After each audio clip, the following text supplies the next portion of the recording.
Saya mengajak kita semuanya untuk satu dalam doa. Kita akan berdoa buat bangsa kita dan juga buat kota kita dan juga buat gereja kita. Mari kita satu dalam doa. Terima kasih Bapak buat kesempatan yang luar biasa bagi setiap kami boleh ambil bagian untuk kami berdoa bagi kota kami Tuhan. Kami berdoa biarlah Tuhan pemimpin yang telah Engkau pilih bagi kota kami Tuhan. Engkau memberikan hikmat bagi mereka untuk mereka bisa menjalankan apa yang menjadi amanat Tuhan untuk mereka memperhatikan masyarakat yang ada di kota Manado ini Tuhan. Setiap bencana yang ada kami juga serahkan dalam tangan kuasa kasih-Mu. Biarlah pemerintah yang ada Tuhan bisa menolong setiap masyarakat yang ada, meringankan beban mereka Tuhan. Kami berdoa juga biarlah Tuhan kasih-Mu, hikmat-Mu menjadi bagian dari setiap para pemimpin yang ada, baik gubernur, wali kota, wakil wali kota, para jajaran yang ada di bawahnya Tuhan. Kami serahkan hanya dalam tangan kuasa kasih-Mu, juga untuk pendidikan yang ada di kota ini Tuhan. Kami juga mau serahkan dalam tangan kasih-Mu Tuhan. Engkau yang menolong mereka, para guru-guru yang ada Tuhan, saat mereka mengajarkan secara online, ada kesulitan-kesulitan yang ada Tuhan. Kami minta Tuhan, Engkau yang menolong para guru-guru yang ada Tuhan, sehingga guru-guru boleh menyampaikan materi-materi dengan sederhana sehingga dapat ditangkap oleh murid-murid yang ada dan itu tidak menjadi beban bagi murid-murid yang ada Tuhan. Kami juga berdoa buat bangsa kami Tuhan. Kami mau serahkan presiden kami, wakil presiden kami, para menteri yang ada. Kami serahkan dalam tangan kuasa kasih-Mu Tuhan. Engkau yang menolong Tuhan Pak Presiden kami Tuhan. Di tengah bangsa yang mengalami begitu banyak pergumulan Tuhan, biarlah kekuatan, hikmat yang daripadamu menjadi bagian dari presiden kami Tuhan, untuk bisa menolong, meringankan setiap beban dari masyarakat yang mengalami bencana yang ada. Tuhan, kami juga minta Tuhan DPR, MPR yang ada boleh bergandengan tangan bersama-sama. Mereka boleh bersama-sama memikirkan Tuhan untuk meringankan beban yang dialami oleh masyarakat di bangsa Indonesia ini Tuhan. Dan kami juga berdoa Tuhan bagi para medis yang ada, TNI, Polri yang ada Tuhan, yang mereka sedang bergandengan tangan bersama-sama Tuhan untuk meminimalkan penyebaran COVID-19 ini. Kami juga serahkan dalam tangan kuasa kasih-Mu. Engkau tutup bungkus mereka dengan kuasa darah-Mu Tuhan. Saat mereka bertugas memberikan vaksinasi juga, Engkau yang menolong mereka Tuhan. Dan vaksin yang diberikan Tuhan, biarlah ini tidak memberikan dampak yang negatif Tuhan, tapi biarlah vaksin ini dapat disuntikkan dengan baik Tuhan, dan dapat bermanfaat bagi tubuh kami untuk kami menolak COVID-19 Tuhan. Dan kami mau serahkan keluarga mereka juga dalam tangan kuasa kasih-Mu Tuhan, sehingga mereka juga tidak tertular oleh COVID-19 maupun penyakit-penyakit yang lainnya. Kami mau serahkan di dalam tangan kuasa kasih-Mu Tuhan, dan kami bersatu hati juga berdoa buat jemaat Tuhan yang ada, yang Kau percayakan kepada kami dimanapun mereka berada Tuhan. Kami minta perlindungan kuasa darah-Mu menjadi bagian dari setiap jemaat kami Tuhan. Mereka yang bekerja, mereka yang punya usaha, mereka yang ibu rumah tangga, kami semuanya serahkan dalam tangan kasih-Mu Tuhan. Engkau yang menolong mereka apapun yang menjadi pergumulan mereka Tuhan. Engkau Allah yang tahu Tuhan, dan Engkau Allah yang menolong mereka keluar dari setiap pergumulan mereka. Dan kami juga berdoa buat teman-teman yang masih kuliah Tuhan, kami juga serahkan dalam tangan kasih-Mu. SMP, SMA juga Tuhan, bahkan SD, playgroup, kami juga serahkan semuanya di dalam tangan kuasa kasih-Mu. Kau yang menolong mereka, memberikan mereka hikmat, kecerdasan saat mereka belajar Tuhan, sehingga mereka boleh menangkap dengan baik dan mereka bisa menjadi terang-Mu Tuhan dimanapun teman-teman kami, adik-adik kami ini berada. Kami mau serahkan semuanya di dalam tangan kuasa kasih-Mu. Kami juga berdoa Tuhan buat pemimpin-pemimpin yang ada di gereja kami. Kami minta Tuhan perlindungan-Mu, hikmat-Mu juga menjadi bagian dari pemimpin kami Tuhan. Jauhkan mereka dari setiap mara bahaya, dan biarlah Tuhan sukacita, damai yang daripada-Mu menjadi bagian dari mereka. Di dalam nama Tuhan Yesus. Terima kasih Tuhan. Doa ini kami hanya panjatkan hanya di dalam satu nama, di dalam nama Tuhan Yesus. Haleluya. Amin. Selamat hari Minggu jemaat Tuhan. Mari sama-sama sambil kita bangkit berdiri, kita mau memuji dan meninggikan nama Tuhan.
Tuhan hadir dalam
Terima kasih Tuhan untuk segala sesuatu yang Kau perbuat dalam kehidupan kami. Kami sungguh Tuhan mau meninggikan Engkau. Ajar kami Tuhan, untuk kami bisa diam dan menikmati setiap hadirat yang datang. Hanya Engkau Tuhan yang kami butuhkan. Ini setiap hati kami. Dalam nama Tuhan Yesus.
Shalom Bapak Ibu Saudara, saya percaya semuanya siap untuk mendengarkan isi hati Tuhan.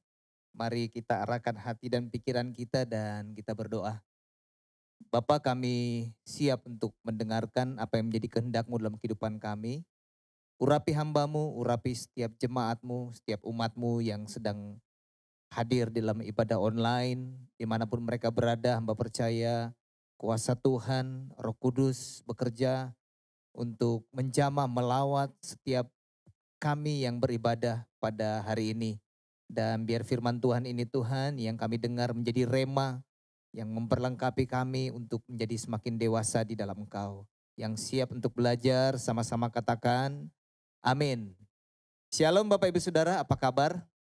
Saya percaya kita tetap penuh dengan semangat, dengan sukacita karena Tuhan kita adalah Tuhan yang baik. Tuhan yang luar biasa, Tuhan yang selalu setia menyertai kita dalam keadaan apapun. Dan sudah cukup lama ya pandemi COVID-19 sampai hari ini ada di sekitar kita. Belum selesai-selesai juga, tapi saya percaya yang terbaik sedang Tuhan kerjakan dalam kehidupan kita. Bicara soal yang terbaik, Bapak Ibu Saudara, saya percaya kita semua rindu ingin mendapatkan yang terbaik. Yang setuju katakan amin. Yang ingin bekerja, ingin mendapatkan pekerjaan yang terbaik. Yang mau buka usaha, ingin mendapatkan usaha yang terbaik, hasil yang terbaik. Bahkan anak-anak muda yang masih sendiri, yang masih jomblo, ingin mendapatkan pasangan yang terbaik. Dan kalau ada yang ulang tahun, Tuhan saya ingin mendapatkan hadiah yang terbaik dari pasangan saya. Nah, bicara yang terbaik, semuanya ingin mendapatkan yang terbaik. Bapak Ibu Saudara ingin mendapatkan hadiah enggak? Suka enggak yang namanya hadiah? Kalau dikasih hadiah maunya apa? Macam-macam ya. Tapi satu hal yang saya tahu Bapak Ibu Saudara semua tidak akan menolak kalau dikasih hadiah yang namanya emas. Nah hari ini hari yang luar biasa nih. Saya lagi dapat berkat banyak dan saya mau kasih hadiah untuk Bapak Ibu Saudara. Tapi khusus yang ada dekat-dekat gereja aja ya atau yang ada dekat rumah saya. Hadiahnya saya mau kasih emas buat Bapak Ibu Saudara. Emas, serius emas. Bukan emas danang atau emas bakso, bukan emas. Emas, ini emas asli. Saya bawa contohnya Bapak Ibu Saudara. Bapak Ibu Saudara mau lihat? Nah, ini emas. Dan emas ini akan saya hadiahkan kepada Bapak Ibu Saudara yang tercepat datang ke gereja atau telepon saya atau ke rumah saya. Supaya Bapak Ibu Saudara kalau jalan-jalan kemana-mana bisa pakai emas, bisa untuk cincin, bisa untuk kalung, bisa untuk ya namanya emas berharga. Tapi masa iya sih Bapak Ibu Saudara pengen emas tapi emas yang seperti ini? Tentunya Bapak Ibu Saudara tidak terbayangkan, nggak pernah berpikir akan mendapatkan hadiah emas dan dia masih seperti ini. Ini emas betul Bapak Ibu Saudara. Ini dikatakan rep emas yang belum jadi, masih bongkahan batu. Perlu diolah dulu, perlu diuji, perlu dicoba beberapa kali, perlu diproses sampai dia berubah menjadi cincin emas. Cincin emas seperti ini. Nah, ini cincin emas. Tentunya kalau saya kasih hadiah cincin emas ini semuanya mau. Iya bisa dipakai buat jalan-jalan. Masa sih jalan-jalan pegang-pegang ini? Tuh. Biarpun 1 kilo emasnya mana mau Bapak Ibu Saudara bawa begini saya juga gak mau. Tapi kalau sudah seperti ini tentu semuanya mau. Kalau sudah berbentuk gelang, berbentuk kalung semuanya mau. Tapi Bapak Ibu Saudara untuk mendapatkan emas seperti ini itu perlu proses. Perlu diuji, perlu dicoba beberapa kali. Dari yang pertamanya bongkahan batu seperti ini yang kelihatannya tidak berharga, yang sebenarnya juga boleh dikatakan emas. Tapi gak ada yang mau kalau dikasih hadiah ini. Perlu diproses sampai dia menjadi cincin yang begitu bagus. Baru bisa dipakai. Nah bagaimana sih prosesnya Bapak Ibu Saudara? Saya mau ajak Bapak Ibu Saudara yuk lihat videonya. Hanya sebentar aja, saya percaya Bapak Ibu Saudara mungkin ada beberapa yang sudah pernah lihat. Tapi ini bisa membantu untuk bisa mengerti apa yang ingin saya sampaikan hari ini. Berikut videonya.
untuk bisa menjadi emas yang seperti ini, itu bukan sesuatu yang mudah.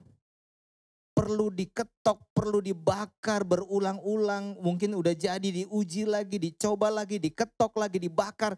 Diproses berulang-ulang sampai dia menjadi emas yang terbaik. Dia menjadi cincin yang luar biasa yang kalau kita pakai kemana-mana itu menjadi sesuatu yang luar biasa. Yang ingin saya sampaikan Bapak Ibu Saudara sama dengan kehidupan kita. Bapak Ibu Saudara, Tuhan mau kita itu menjadi yang terbaik. Tuhan mau kita itu menjadi orang-orang yang dewasa, yang sempurna. Firman Tuhan berkata demikian dalam Matius 5 ayat 48. Bahwa kita harus menjadi sempurna seperti Bapa yang ada di surga. Kata menjadi sempurna ini menjadi dewasa. Saya artikan menjadikan kita menjadi orang-orang yang terbaik, yang bertumbuh menjadi orang-orang yang terbaik Bapak Ibu Saudara. Tapi untuk menjadi yang terbaik, untuk menjadi dewasa, untuk menjadi sempurna itu tidak ada yang instan. Semuanya harus melewati yang namanya ujian dan pencobaan. Harus melewati yang namanya proses dalam kehidupan kita. Sampai kapan pastor? Efesus 4 ayat 13 berkata demikian Bapak Ibu Saudara. Sampai kita semua telah mencapai kesatuan iman dan pengetahuan yang benar tentang anak Allah.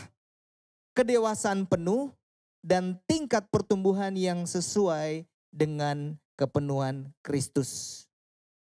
Tuhan mau kita terus bertumbuh menjadi sempurna, menjadi dewasa dalam kepenuhan Kristus. Memiliki pengertian yang benar akan kebenaran firman Tuhan. Tapi yang menjadi masalah Bapak Ibu Saudara, hari-hari ini ada begitu banyak orang yang menjadi pengikut Kristus, berkata dia adalah orang percaya dan mungkin dia terlibat dalam pelayanan, tapi tidak mau bertahan di dalam proses pembentukan. Di saat ujian dan pencobaan datang tidak menjadi orang-orang yang mampu untuk bertahan sampai dia melewati proses yang ada. Kenapa? Karena memang proses itu gak enak. Yang namanya ujian dan pencobaan itu memang gak enak. Butuh yang namanya pengorbanan untuk bisa melewati setiap proses kehidupan kita. Tema khotbah hari ini Bapak Ibu Saudara, tetap bertahan dalam proses kehidupan. Yakobus 1 ayat 12 berkata demikian. Berbahagialah orang yang bertahan dalam pencobaan. Sebab apabila ia sudah tahan uji, ia akan menerima mahkota kehidupan yang dijanjikan Allah kepada barang siapa yang mengasihi dia. Semua rindu untuk mendapatkan mahkota yang dijanjikan Tuhan. Mahkota kehidupan.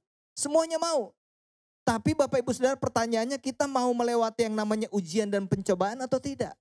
Kita mau melewati yang namanya proses dalam kehidupan kita atau tidak? Sebelum lebih dalam lagi kita membahas soal proses dalam kehidupan kita, bagaimana kita bisa bertahan dalam proses kehidupan, ada 3 hal jenis proses yang perlu kita sadari Bapak Ibu Saudara. Karena ternyata proses itu tidak semuanya dari Tuhan. Yang pertama Bapak Ibu Saudara, jenis proses yang disebabkan karena kesalahan diri sendiri. Karena dosa yang kita lakukan. Kalau kita dipecat dari perusahaan karena kita tidak jujur, itu karena kesalahan sendiri. Kalau kita dipenjara karena kita menjadi bandar narkoba, itu kesalahan sendiri Bapak Ibu Saudara. Itu karena dosa.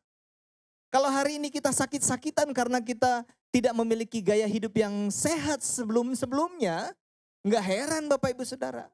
Atau bahkan kita bisa melihat bagaimana keadaan kita nanti, apakah kita menjadi orang-orang yang bisa tetap sehat, kita bisa lihat dengan apa yang sedang kita lakukan hari-hari ini. Bagaimana pola makan kita. Bagaimana cara istirahat kita. Kita bisa tahu bagaimana keadaan kita nanti. Karena apa yang kita tabur sekarang, kita akan tuai nantinya Bapak Ibu Saudara. Kalau kita menabur kebaikan sekarang, kita akan menuai kebaikan. Kalau kita menabur yang salah, kita akan menuai sesuatu yang salah. Nah, proses-proses seperti ini bukan dari Tuhan.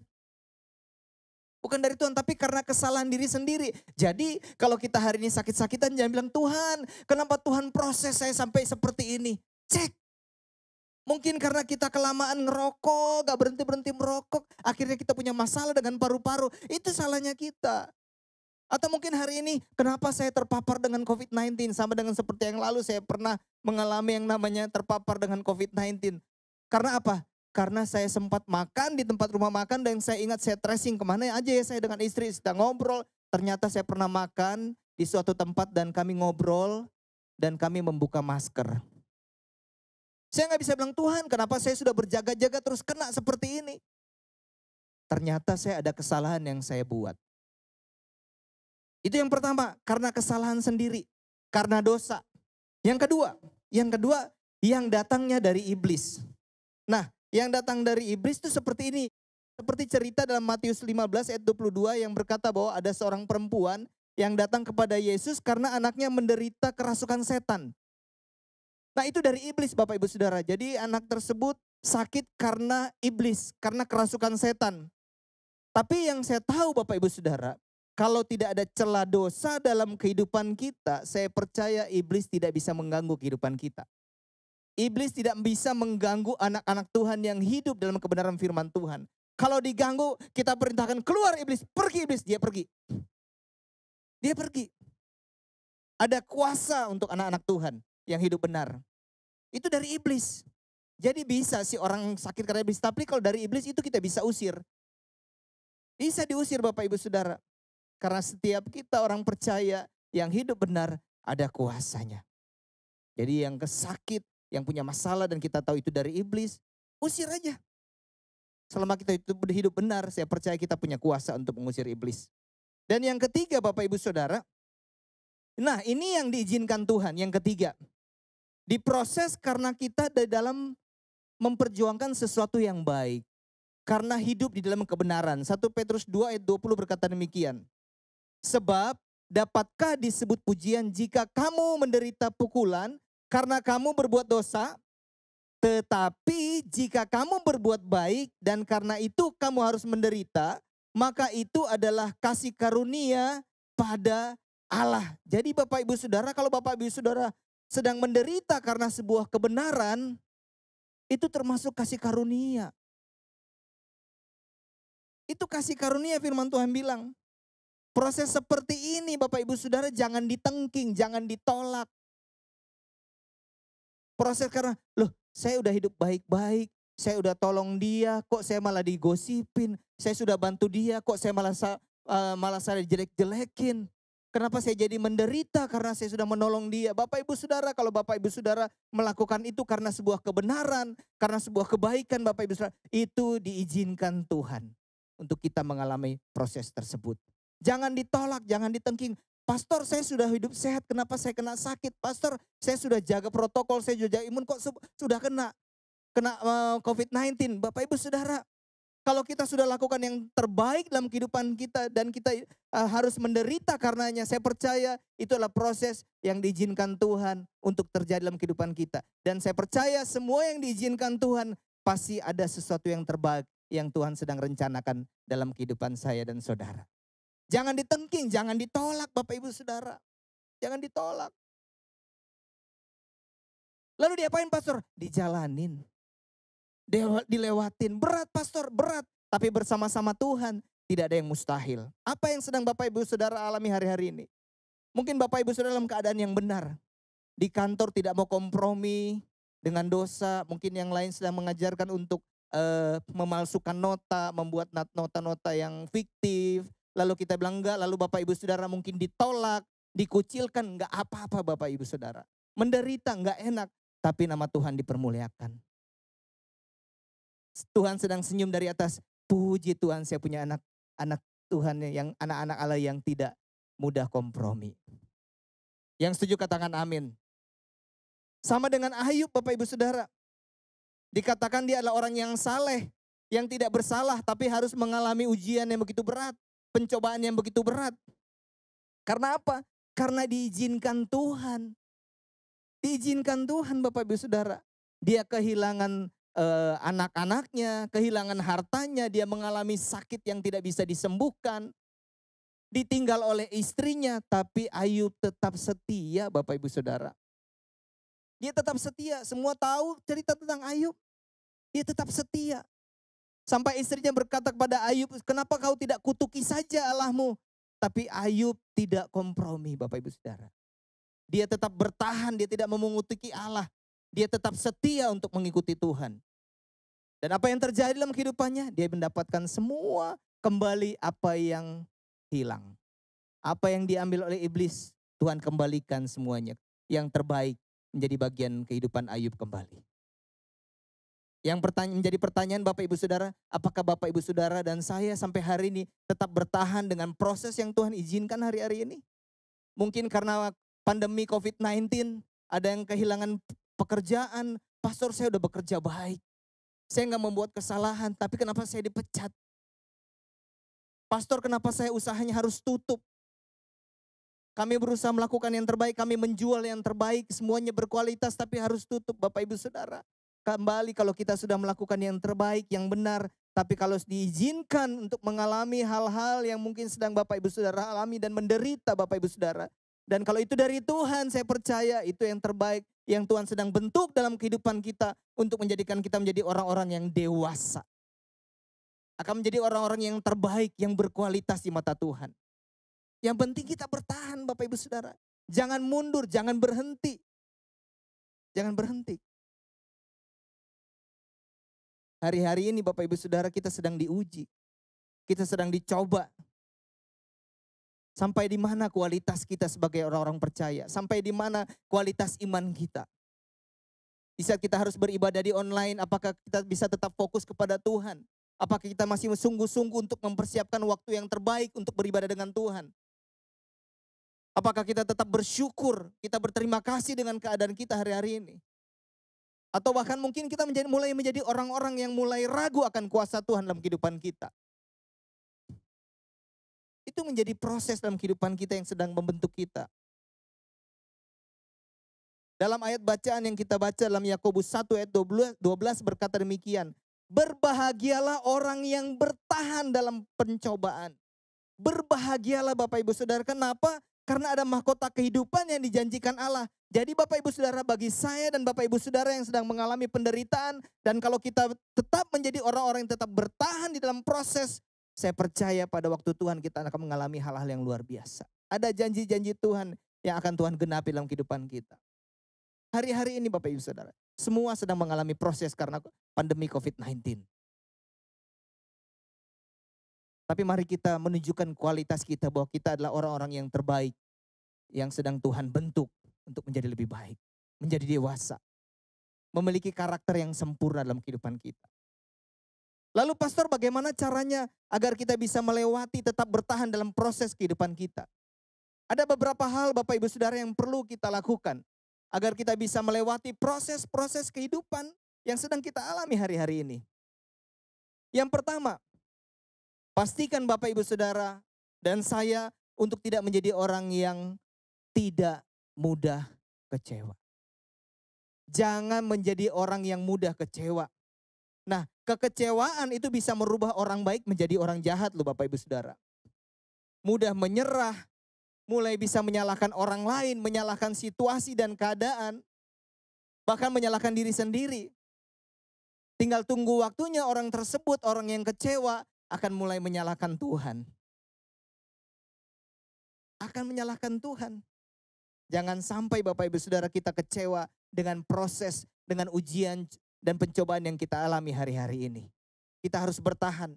Kita mesti cek. Hari-hari ini kita menjadi orang-orang yang mudah kecewa enggak? Oh pastor, saya enggak mudah kecewa Pak. Saya enggak mudah kecewa. Cuman kadang-kadang kesel, jadi mulut ini kadang-kadang sering bersungut-sungut. Suka menyalahkan orang lain. Oh ini salahnya pemerintah. Ini salahnya gereja nih. Oh ini salah komunitas nih. Ini salah perusahaan nih. Kalau udah mulai mempersalahkan, itu udah ciri-ciri orang yang udah kecewa Bapak Ibu Saudara. Lukas 7 ayat 23 berkata demikian. Dan berbahagialah orang yang tidak menjadi kecewa dan menolak aku. Orang kalau kecewa, firman Tuhan bilang, pada akhirnya dia akan menolak Tuhan. Mengapa sih orang-orang percaya bisa menjadi kecewa?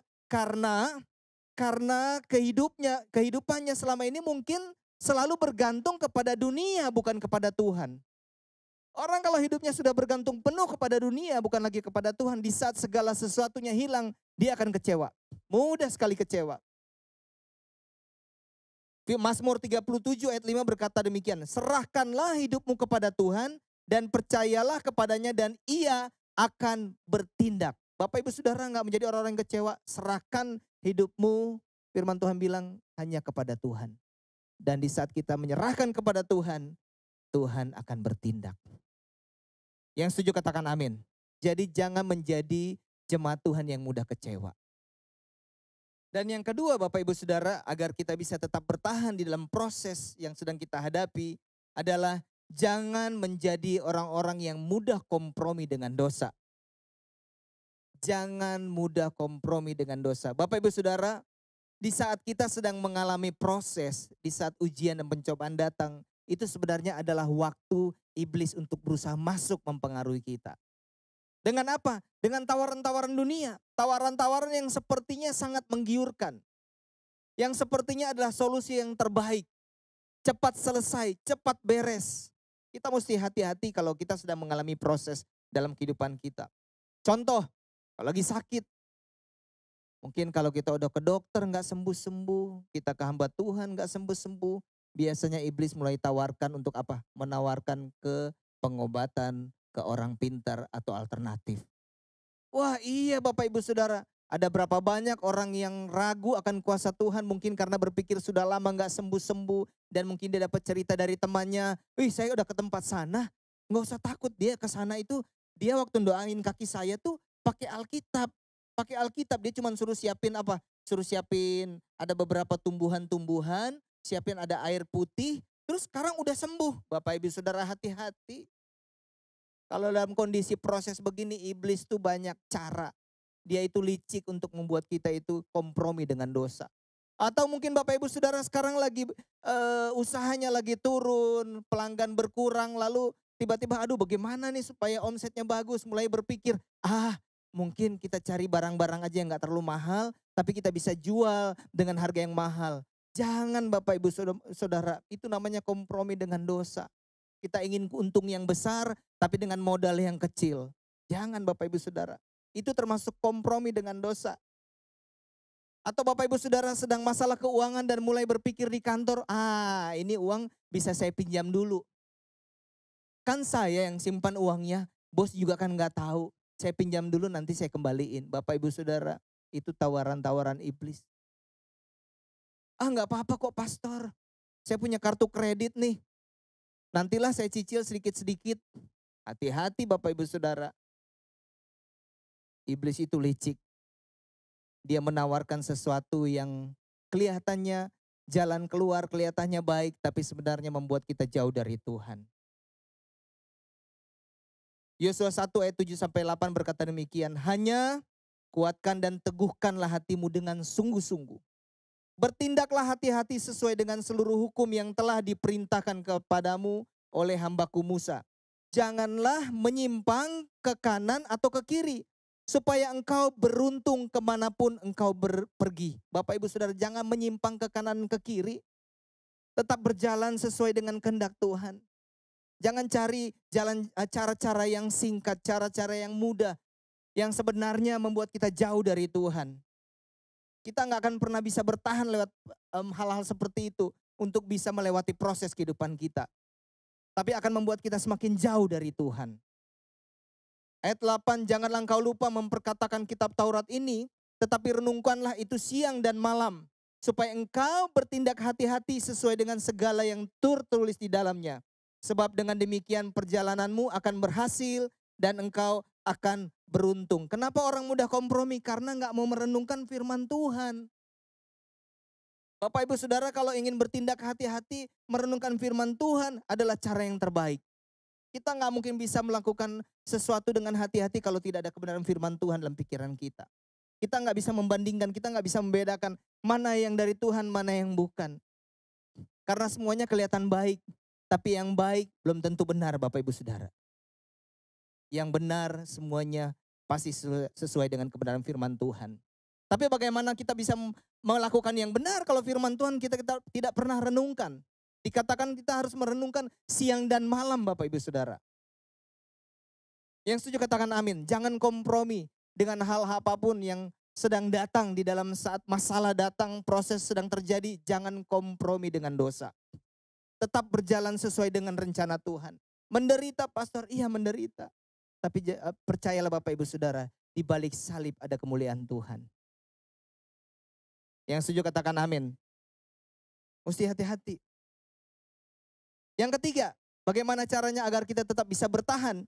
Selalu mengucap syukur, bukan bersungut-sungut, Bapak Ibu Saudara.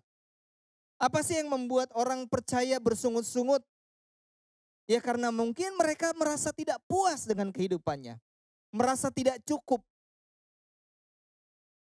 Tidak puas dengan pasangan, tidak puas dengan kesehatan atau kondisi tubuhnya, tidak puas dengan penghasilannya, dengan pekerjaannya, tidak puas dengan pemimpin, tidak puas dengan pelayanan di gereja, tidak puas dengan segala hal, akhirnya bersungut-sungut. Hati-hati Bapak Ibu Saudara. Seharusnya apapun keadaan kita saat ini, kita harus selalu bersyukur kalau kita itu masih hidup. Oh iya Bapak Ibu Saudara, mungkin lagi sakit, mungkin lagi susah, mungkin lagi dalam struggle, dalam keuangan, dalam usaha, dalam pekerjaan, dalam kesehatan. Tapi Bapak Ibu Saudara ketahuilah, kalau kita masih hidup hari ini, harusnya kita bersyukur. Kita masih hidup berarti kita masih diberikan kesempatan dari Tuhan. Lukas 12 ayat 23 berkata demikian, sebab hidup itu lebih penting daripada makanan dan tubuh itu lebih penting daripada pakaian. Kita masih bisa hidup. Kita masih punya kesempatan untuk berbenah. Jangan sampai lupa Bapak Ibu Saudara, tempat tinggal kita ini bukan di dunia, tapi nanti bersama-sama dengan Bapa. Tapi bagaimana kita bisa bersama-sama dengan Bapa tergantung bagaimana kehidupan kita hari-hari ini Bapak Ibu Saudara selama di dunia. Apa yang kita lakukan, apa yang kita kerjakan, apakah semuanya sesuai dengan kehendak Tuhan atau tidak. Yang setuju katakan amin. Jadi jangan bersungut-sungut dengan apa yang sedang Bapak Ibu Saudara hari-hari ini alami. Apalagi yang punya masalah bukan cuma Bapak Ibu Saudara. Semua punya masalah, semua punya prosesnya. Dan orang yang selalu bersungut-sungut, saya percaya mereka lah orang yang paling menderita. Oh iya Bapak Ibu Saudara. Karena persungutan itu sebenarnya masalahnya bukan cuma sekedar di mulut, tapi dari hati. Berarti hatinya nggak beres. Itu menderita sekali Bapak Ibu Saudara. Apapun keadaannya, kalau hati nggak beres, nggak heran kalau orang tersebut selalu bersungut-sungut. Roma 1 ayat 21 berkata demikian. Sebab sekalipun mereka mengenal Allah, mereka tidak memuliakan Dia sebagai Allah atau mengucap syukur kepadanya. Sebaliknya pikiran mereka menjadi sia-sia dan hati mereka yang bodoh menjadi gelap. Jadi Bapak Ibu Saudara mesti hati-hati karena firman Tuhan bilang sekalipun mereka mengenal Allah ternyata masih ada yang tidak suka mengucap syukur. Tidak mengucap syukur artinya suka bersungut-sungut Bapak Ibu Saudara. Sejauh mana kita bisa mengenal seseorang, mengenal Tuhan, mengenal Allah? Kita bisa lihat bagaimana kehidupannya sehari-hari. Apakah dia hidup selalu dengan ucapan syukur atau bersungut-sungut. Di saat proses dan pergumulan masalah terjadi dalam kehidupannya, bagaimana respon orang tersebut. Dia bersungut-sungut atau dia bersyukur. 1 Tesalonika 5 ayat 18. Mengucap syukurlah dalam segala hal. Sebab itulah yang dikehendaki Allah di dalam Kristus Yesus bagi kamu. 1 Korintus 10 ayat 10 berkata demikian. Dan janganlah bersungut-sungut seperti yang dilakukan oleh beberapa orang dari mereka. Sehingga mereka dibinasakan oleh malaikat maut. Ternyata persungutan bisa membuat orang percaya binasa. Hati-hati dengan perkataan kita. Di saat proses pergumulan hati-hati yang keluar dari mulut kita. Yang keempat dan yang terakhir, bagaimana orang percaya bisa bertahan di tengah-tengah proses dan pergumulan yang dihadapi? Yang keempat adalah jadilah orang yang memiliki kesabaran. Sabar Bapak Ibu Saudara. Sabar yang lagi sakit sabar, yang masih jomblo sabar anak-anak muda, yang masih mengalami konflik dalam keluarga sabar, yang punya masalah dalam keuangan sabar Bapak Ibu Saudara. Kita belajar dari Abraham, Ibrani 6 ayat 15 berkata demikian. Abraham menanti dengan sabar dan dengan demikian ia memperoleh apa yang dijanjikan kepadanya. Jadi Bapak Ibu Saudara ingin mendapatkan apa yang dijanjikan Tuhan dalam kehidupan kita. Perlu yang namanya sabar. Alkitab mencatat bahwa Abraham itu dijanjikan untuk mendapatkan mendapatkan anak dan menjadi bangsa yang besar. Tahu nggak Bapak Ibu Saudara, umur berapa Abraham mendapatkan anak? 100 tahun. Dan Sarah diperkirakan sekitar 91 tahun. Lama Bapak Ibu Saudara, tapi Abraham tetap sabar. Apa yang sedang Bapak Ibu Saudara nantikan dari Tuhan? Sabar. Dalam masalah pergumulan, proses pembentukan, dalam ujian pencobaan yang Tuhan sedang izinkan terjadi, sabar. Coba Bapak Ibu Saudara hadap kiri kanan, lihat pasangan masing-masing dan katakan, sabar sayang, sabar. Orang yang tidak sabaran udah pasti gak bisa melewati proses dalam kehidupannya. Orang yang tidak sabaran sulit bertahan dalam proses. Orang yang tidak sabaran artinya adalah orang yang tidak mengerti waktu Tuhan. Iya, banyak orang berpikir bahwa dikatakan waktu Tuhan adalah di saat seseorang mendapatkan apa yang dia mau. Mendapatkan apa yang sedang diharapkan. Nggak begitu Bapak Ibu Saudara. Tahukah Bapak Ibu Saudara, proses yang sedang Bapak Ibu Saudara alami hari-hari ini, ujian pencobaan yang Tuhan izinkan terjadi dalam kehidupan kita, itu juga termasuk dari waktu Tuhan. Itu termasuk dari waktu Tuhan Bapak Ibu Saudara. Waktu Tuhan untuk membentuk saya dan saudara, untuk semakin serupa dengan Kristus, untuk semakin dewasa, untuk menjadi semakin sempurna, untuk menjadi semakin lebih baik lagi dari sebelumnya. Itu lewat proses. Tuhan izinkan kita terjadi hari-hari ini untuk menghasilkan kualitas yang terbaik dalam hidup kita. Hal-hal yang terbaik dalam kehidupan kita sedang dikeluarkan oleh Tuhan lewat proses pergumulan yang sedang terjadi. Iya Bapak Ibu Saudara. Yesaya 55 ayat 8 berkata demikian. Sebab rancanganku bukanlah rancanganmu dan jalanmu bukanlah jalanku. Demikianlah firman Tuhan. Jadi Bapak Ibu Saudara, rancangan kita belum tentu rancangan Tuhan. Dan semuanya harus berjalan sesuai dengan rancangan Tuhan. Bukan rancangan kita. Berarti kita harus sabar Bapak Ibu Saudara.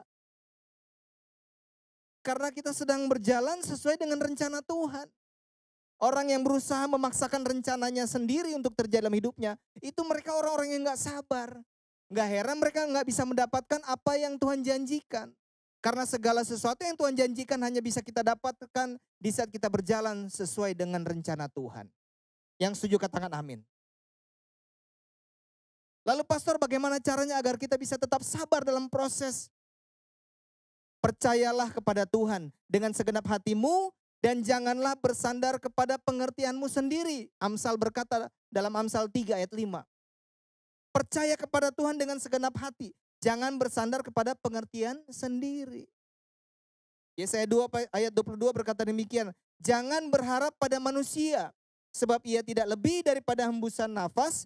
Dan sebagai apakah ia dapat dianggap. Hari-hari ini kita sedang ditunjukkan. Mau mengandalkan siapa Bapak Ibu Saudara? Di saat pandemi COVID-19 banyak hal yang terjadi. Kita nggak bisa mengandalkan orang lain. Bahkan mereka yang terkena dampak dari virus COVID-19, mereka harus selesai waktu mereka sendiri di rumah sakit. Nggak ada yang bisa jaga. Kita mau andalkan siapa hari-hari ini? 2 Petrus 3 ayat 10 berkata demikian. Jangan mengandalkan apa yang ada di dunia. Karena dunia akan hangus dan bumi dan segala yang ada di atasnya akan lenyap. Tetap percaya, jangan pakai pengertian sendiri. Jangan berharap kepada manusia. Jangan mengandalkan dengan apa yang ada di dunia. Saya percaya akan membuat kita orang-orang tetap sabar melewati proses yang ada. Roma 12 ayat 12 berkata demikian. Bersukacitalah dalam pengharapan, sabarlah dalam kesesakan, dan bertekunlah dalam doa. Bapak Ibu Saudara, setiap orang percaya, termasuk pendeta, termasuk gembala, semuanya akan mengalami yang namanya proses. Akan mengalami yang namanya ujian dan pencobaan. Yang menjadi pertanyaan, di saat proses itu datang dalam kehidupan kita, kita menjadi orang-orang yang bisa bertahan atau tidak. Mungkin hari-hari ini Bapak Ibu Saudara sedang merasa berat. Merasa tidak mampu lagi, merasa tidak kuat. Tapi tahukah Bapak Ibu Saudara, firman Tuhan mencatat dalam 1 Korintus 10 ayat 13, bahwa Tuhan tidak akan mengizinkan pencobaan-pencobaan yang melebihi dari kekuatan kita. Artinya apapun yang sedang Bapak Ibu sedang alami, proses dan pergumulan yang ada, itu Tuhan tahu Bapak Ibu Saudara mampu. 1 Korintus 10 ayat 13, pencobaan-pencobaan yang kamu alami ialah pencobaan-pencobaan biasa yang tidak melebihi kekuatan manusia. Sebab Allah setia dan karena itu Ia tidak akan membiarkan kamu dicobai melampaui kekuatanmu. Pada waktu kamu dicobai, Ia akan memberikan kepadamu jalan keluar sehingga kamu dapat menanggungnya.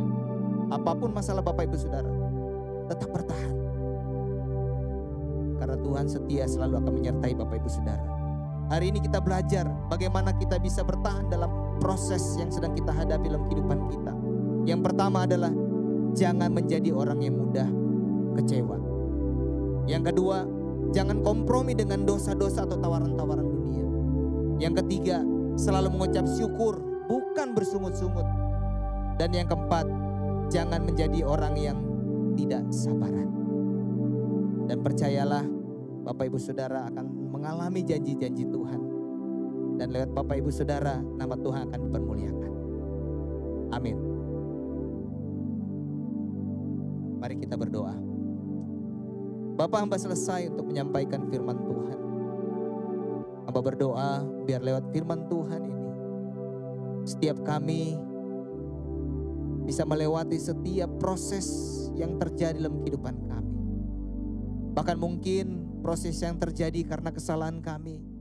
Kami percaya di saat kami bertobat, Tuhan akan memberikan solusi dan jalan keluar. Atau bahkan ada proses yang ada si jahat, si iblis yang coba menggoda, hamba percaya di saat kami terus mengandalkan Kau, kami hidup benar di hadapan-Mu Tuhan, kami bisa lewati semuanya. Dan hamba percaya lewat proses yang Kau izinkan, kami akan menjadi semakin dewasa. Materaikan firman-Mu Tuhan. Tuhan mampukan kami. Roh Kudus menyertai kami semua dan menolong kami. Terima kasih Bapa, hamba sudah selesai. Tapi hamba percaya Roh Kudus terus menyertai kami dalam keadaan apapun.